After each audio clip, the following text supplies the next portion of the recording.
Ujilah aku dan kenalah pikiran-pikiranku.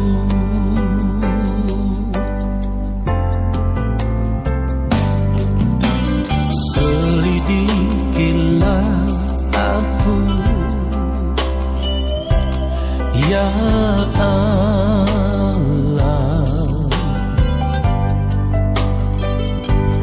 dan kenalah hatiku.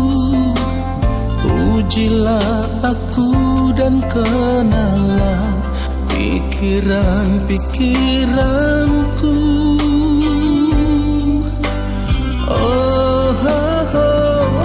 Lihatlah apakah jalanku seru, dan tuntunlah aku di jalan yang kekal. Lihatlah apakah jalanku seru, dan tuntunlah aku di jalan yang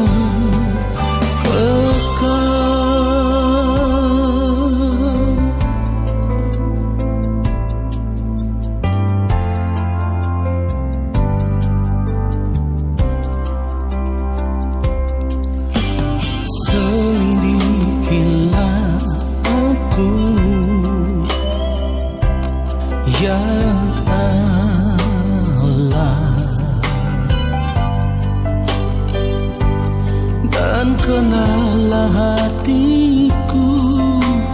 Ujilah aku dan kenalah pikiran-pikiranku.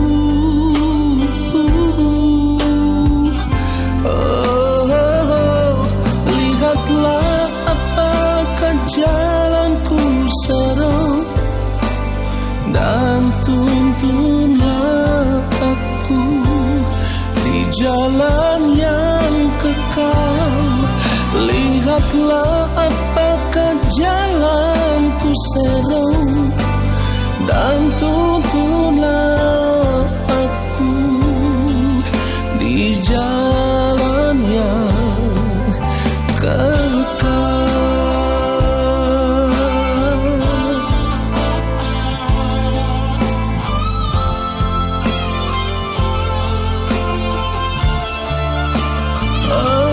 Lihatlah apakah jalanku seru, dan tuntunlah aku di jalan yang kekal. Lihatlah apakah jalanku seru, dan tuntunlah aku di jalan yang kekal, dan tuntunlah aku di jalan yang kekal.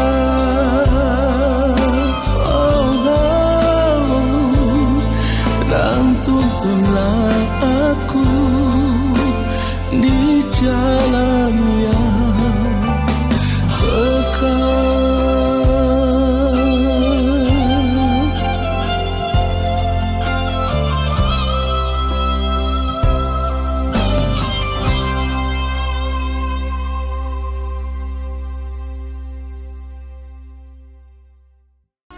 Mari kita siapkan hati kita sungguh-sungguh saat kita akan mendengarkan kebenaran firman Tuhan ini.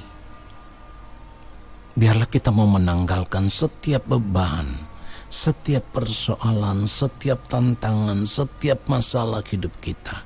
Kita mau tanggalkan itu semua. Dan saat ini, biarlah kita mengarahkan fokus hidup kita hanya tertuju kepada kebenaran firman Tuhan ini. Mari kita berdoa. Yang Maha Kudus, Allah Bapa kami yang ada di dalam kerajaan sorga, Bapa yang mulia, saat ini kami mau duduk diam menanti-nantikan Bapa berbicara bagi kami. Roh Kudus Tuhan mengurapi setiap kami. Roh Kudus Tuhanlah yang membuat kami semakin mengerti akan kebenaran firman Tuhan ini ketika kami mendengarnya.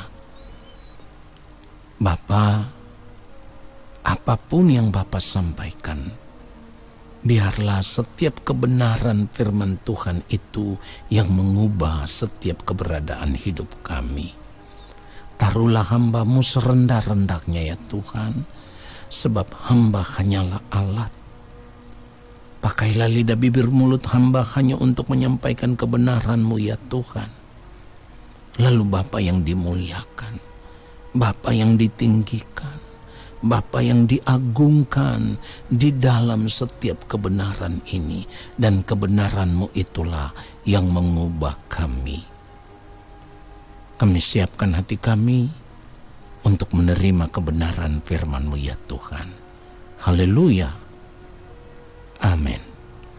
Bapak, Ibu, Saudaraku yang dikasihi oleh Tuhan Yesus Kristus, dimanapun saudara berada, saya berharap saat ini saudara mau mengarahkan fokus saudara sungguh-sungguh ketika mendengarkan kebenaran firman Tuhan ini. Sebab firman itulah yang akan mengubah kita.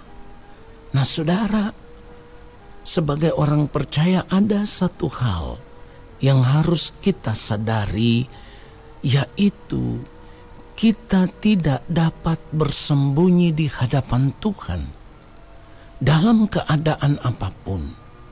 Bagaimanapun keadaan kita, kita bisa saja berusaha bersembunyi di hadapan manusia, ya. Kita bisa menyembunyikan sesuatu di hadapan manusia. Kita menyembunyikan sesuatu dari orang-orang yang ada di sekitar kita. Apapun itu yang kita sembunyikan itu dari istri, dari suami, dari anak-anak, atau dari orang tua kita. Kita bisa saja bersembunyi.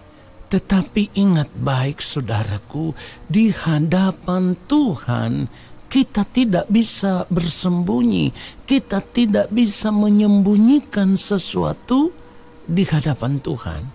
Kenapa? Karena memang tidak ada sesuatu yang tersembunyi di hadapan Allah dalam kehidupan manusia.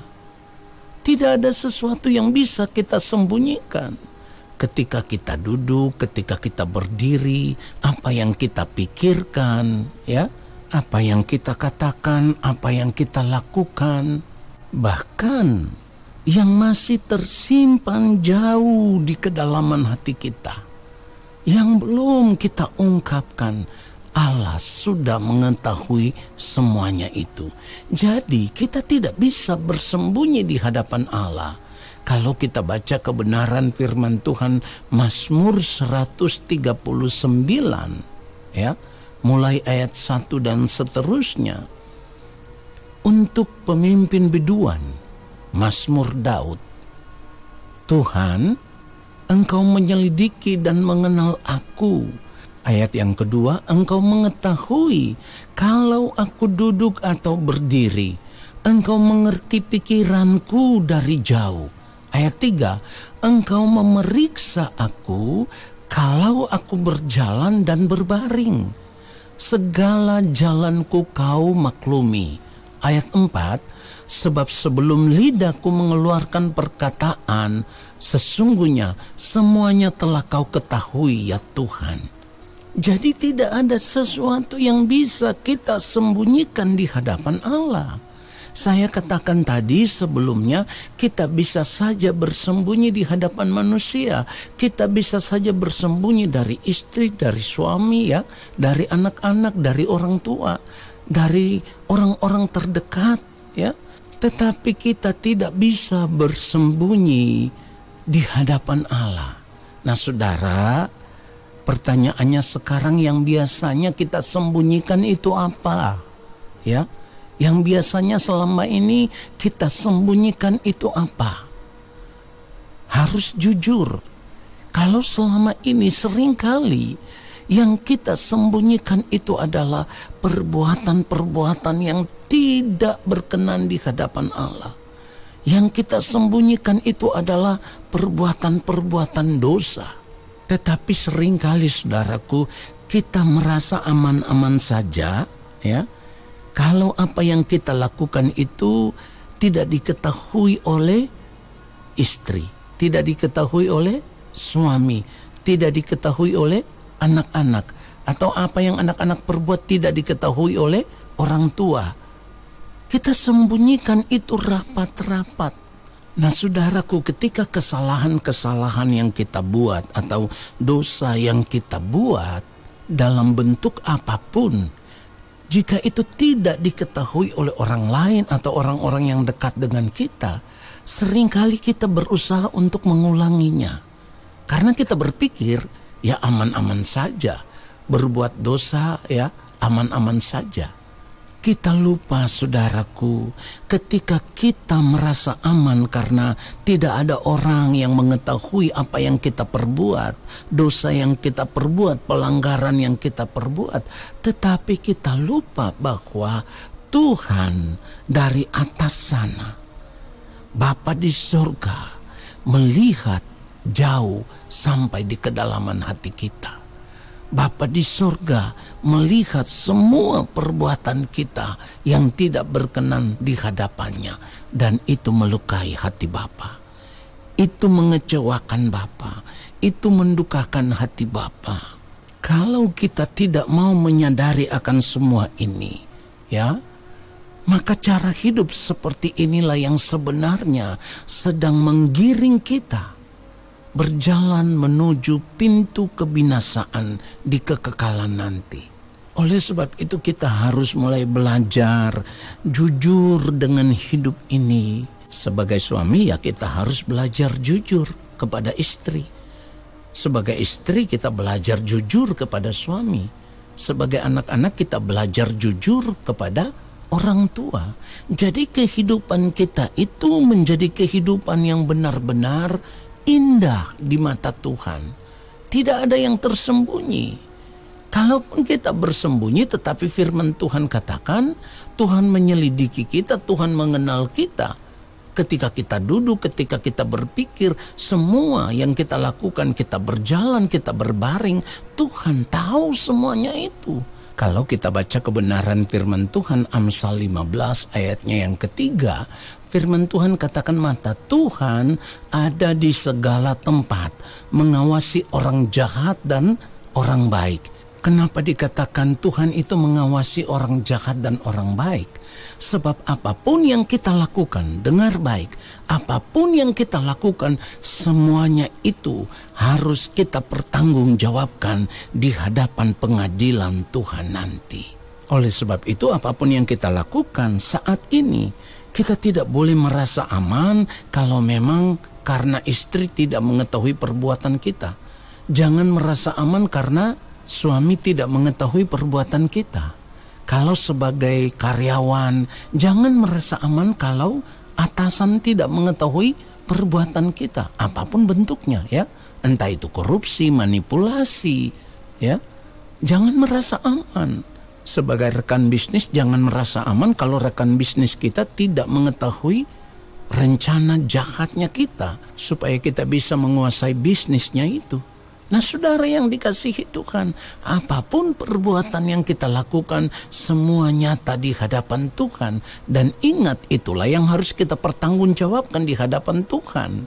2 Korintus pasal yang kelima ayat 10 firman Tuhan katakan, sebab kita semua harus menghadap takhta pengadilan Kristus, supaya setiap orang memperoleh apa yang patut diterimanya sesuai dengan yang dilakukannya dalam hidupnya ini, baik ataupun jahat. Jadi jangan pernah merasa aman dengan setiap kejahatan hidup yang kita sembunyikan, atau setiap kejahatan hidup yang kita lakukan. Jangan pernah merasa aman. Kalau saudara melakukan kejahatan, saudara sedang menabur kejahatan itu, dan pada akhirnya nanti saudara akan menuai daripada perbuatan yang jahat itu. Galatia pasal yang ke-6 ayat yang ke-7, firman Tuhan katakan jangan sesat. Allah tidak membiarkan dirinya dipermainkan, karena apa yang ditabur orang itu juga yang akan dituainya. Jadi kalau saat ini saudara merasa aman ketika berbuat segala sesuatu yang jahat, saudara harus sadar sebelum terlambat, sebab kejahatan yang saudara lakukan saat ini akan membuat saudara menuai kebinasaan di kekekalan. Ingat itu saudaraku. Oleh sebab itu kita harus belajar untuk berubah untuk mengenakan kehidupan yang benar di hadapan Tuhan. Kita harus jujur kepada Tuhan. Kita harus berani berkata kepada Tuhan, ya, seperti yang dikatakan di dalam Mazmur 139. Kalau kita melihat ayat 23 dan 24, firman Tuhan katakan begini, "Selidikilah aku, ya Allah, dan kenallah hatiku. Ujilah aku dan kenallah pikiran-pikiranku." Ayat 24, "Lihatlah apakah jalanku serong, dan tuntunlah aku di jalan yang kekal." Saudara, cara hidup seperti inilah yang harus kita miliki. Kita harus belajar jujur di hadapan Tuhan. Kita harus berani berkata, "Bapa, selidikilah hati dan pikiranku." Padahal sebenarnya saudaraku, tanpa kita meminta, Allah menyelidiki seluruh keberadaan hidup kita. Allah tahu. Tetapi di sini yang Tuhan perlukan adalah kejujuran hati kita. Apakah kita mau terbuka di hadapan Tuhan atau tidak? Apakah kita mau jujur di hadapan Tuhan atau tidak? Saudaraku, firman Tuhan katakan begini, 1 Petrus 3 ayat 12, firman Tuhan katakan, "Sebab mata Tuhan tertuju kepada orang-orang benar, dan telinganya kepada permohonan mereka yang minta tolong. Tetapi wajah Tuhan menentang orang-orang yang berbuat jahat." Jika demikian, pertanyaannya sekarang, masihkah kita mau berbuat jahat? Kalau kita tahu bahwa ketika kita berbuat jahat, maka Tuhan akan menentang kita, saudaraku. Kalau Tuhan menentang kita, dapat dipastikan kita tidak akan pernah diterima oleh Tuhan. Kita tidak akan pernah dapat dikenal oleh Tuhan sebagai anak-anaknya, dan kita akan ditolak oleh Tuhan, terbuang ke dalam kebinasaan. Itulah kenapa saya selalu katakan hampir di dalam setiap renungan saudaraku, berhentilah berbuat dosa. Sebab kalau kita mengaku kita adalah orang percaya, kita orang Kristen, kita anak-anak Tuhan, memang kita tidak boleh berbuat dosa lagi. Jadi kalau sampai saat ini kita masih bersembunyi di dalam dosa, kita masih melakukan kejahatan apapun bentuknya itu, ya, korupsi kah, perselingkuhan kah, perjinahan kah, penipuan kah, pencurian kah itu, ya, dan berbagai hal lain yang tidak Tuhan kehendaki karena dipandang sebagai kejahatan di mata Tuhan. Saya mau katakan, berhentilah berbuat semuanya itu, saudaraku. Bertobatlah sebelum terlambat. Sebab kalau kita tidak sungguh-sungguh bertobat, kita tidak sungguh-sungguh mau jujur kepada Tuhan, terbuka di hadapan Tuhan, maka sia-sialah hidup kekristenan kita. Sia-sialah pengiringan kita akan Tuhan selama ini, saudaraku. Firman Tuhan katakan di dalam 1 Yohanes pasal yang ketiga, saudaraku, kalau kita baca ayatnya yang ke-6, "Karena itu setiap orang yang tetap berada di dalam Dia tidak berbuat dosa lagi. Setiap orang yang tetap berbuat dosa tidak melihat dan tidak mengenal Dia." Jadi jangan mengaku orang Kristen kalau masih tetap hidup dalam dosa. Lalu kalau kita lompat ke ayatnya yang ke-8, firman Tuhan katakan, "Barang siapa yang tetap berbuat dosa berasal dari iblis. Sebab iblis berbuat dosa dari mulanya. Untuk inilah anak Allah menyatakan dirinya, yaitu supaya ia membinasakan perbuatan-perbuatan iblis itu." Saudaraku, jadi kalau saudara masih hidup menyembunyikan dosa, masih hidup berbuat dosa, apakah saudara tidak malu kalau mengaku diri sebagai orang Kristen? Apakah saudara tidak malu kalau mengaku diri sebagai anak-anak Tuhan? Atau apakah saudara tidak malu kalau mengaku diri sebagai orang percaya? Ingat saudaraku, Kristen itu artinya sama seperti Kristus. Hidup Kristus itu hanya melakukan kehendak Allah Bapa di sorga. Itulah kenapa firman Tuhan katakan kalau kita tidak melakukan kehendak Allah Bapa di sorga, maka Allah tidak akan pernah mengenal kita dan Dia akan mengusir kita dan berkata, "Enyahlah daripadaku kamu sekalian pembuat kejahatan, aku tidak pernah mengenal engkau." Saudara, seharusnya kebenaran firman Tuhan ini menyadarkan kita semua supaya kita tidak lagi hidup di dalam persembunyian. Kita tidak lagi hidup menyembunyikan dosa, tetapi kita mau berkata kepada Bapa di sorga, "Ya Bapa, selidiki hatiku, kenallah pikiran-pikiranku, dan biarlah saat ini Roh Kudus terus menuntun aku kepada segala kebenaran, dan ku mau hidup hanya untuk melakukan kehendak-Mu sampai waktu-Mu tiba bagiku." Kiranya kebenaran firman Tuhan ini memberkati kita semua. Haleluya. Amin. Mari arahkan hati kita di hadapan Allah Bapa di sorga. Kita mau mengangkat tangan di hadapan Bapa. Dan kiranya Bapa berkenan menurunkan tangannya dan memberkati kita semua.